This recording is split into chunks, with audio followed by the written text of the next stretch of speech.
La triste nouvelle est tombée ce lundi 12 juin, Silvio Berlusconi, ex-dirigeant italien, figure politique des années 1990 et riche homme d'affaires, est mort à l'âge de 86 ans, après avoir contracté une leucémie myélomonocytaire chronique, qui lui a causé de graves problèmes respiratoires et qui lui ont valu plusieurs semaines d'hospitalisation, selon BFM Télévision. Celui que l'on surnommait Il Cavaliere était père de 5 enfants au total, nés de 2 mères différentes entre 1966 et 1988. De son premier mariage avec Carla Dell'Olio, il donne naissance à Marina en 1966, puis à Pierre 3 ans plus tard. Il a ensuite une fille, Barbara, en 1984, née de sa liaison avec Veronica Lario.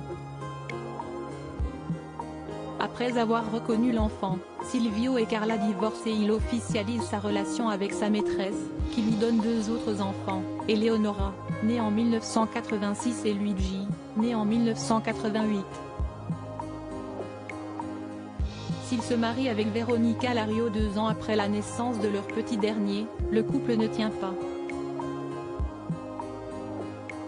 En 2009, la mère de famille demande le divorce. C'est à cette époque que nos confrères du Figaro révèlent le favoritisme qui règne au sein de la famille. Entre ses 5 enfants, Silvio Berlusconi a toujours avantagé les 2 aînés, écrivait le journal. Séparée de fait de son mari depuis longtemps, Veronica aurait tardé à demander le divorce pour protéger ses 3 enfants et leur obtenir une meilleure part dans l'héritage familial, pouvait-on également lire. Ainsi, son aînée aurait été la plus proche de son père, devenant notamment présidente de son holding Fininvest. De son côté, Silvio Berlusconi avait attribué la présidence de Mediaset, son holding de télévision, à Pierre. Au reste, Barbara, Eleonora et Luigi se partageaient seulement 21,43% des parts du groupe de leur paternel, relégué à des strapontins. Les enfants de Veronica auraient été plus distants et plus rebelles avec Silvio Berlusconi, n'hésitant pas à critiquer les programmes populaires choisis par Mediaset.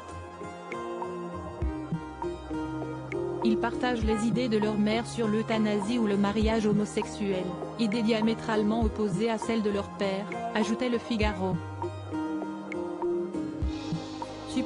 Supérieur à ces tragiques décès de personnalités qui ont déjà marqué l'année 2023, Marta Fassina, la très jeune belle-mère de ses 5 enfants en divorçant, Veronica Lario avait reproché à son ex-mari d'avoir des relations avec des femmes beaucoup plus jeunes que lui.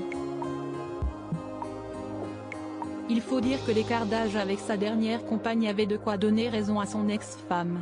Il était en couple avec Marta Fassina, une députée italienne de 53 ans, sa cadette. Leur idylle a été rendue publique par des photos publiées dans le magazine Ci en août 2020. Suivie par plus de 29 000 abonnés sur Instagram, celle qui a été diplômée en littérature de l'université La Sapienza, à Rome, n'hésitez pas à faire des déclarations d'amour en ligne à l'homme d'affaires. Il n'y a pas de meilleure fête que celle passée avec celui que tu aimes, avait légendé la jeune femme de 33 ans en janvier dernier sous une photo d'elle en train de l'embrasser sur la joue. Reste à savoir si la jeune femme avait des relations cordiales avec ses 5 enfants, tous plus âgés qu'elle. Crédit photo, Samantha Zucchi panoramique.